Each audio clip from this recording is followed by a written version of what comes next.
The tin wire used for soldering contains 60% tin, 40% lead, and also contains a small amount of flux.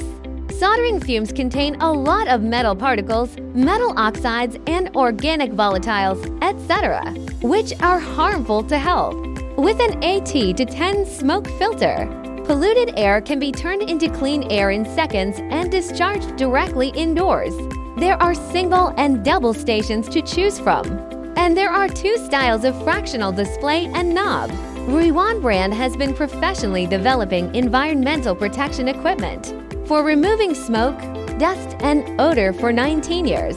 The quality is excellent. It is shipped from the source manufacturer. One is also the wholesale price and supports OEM processing.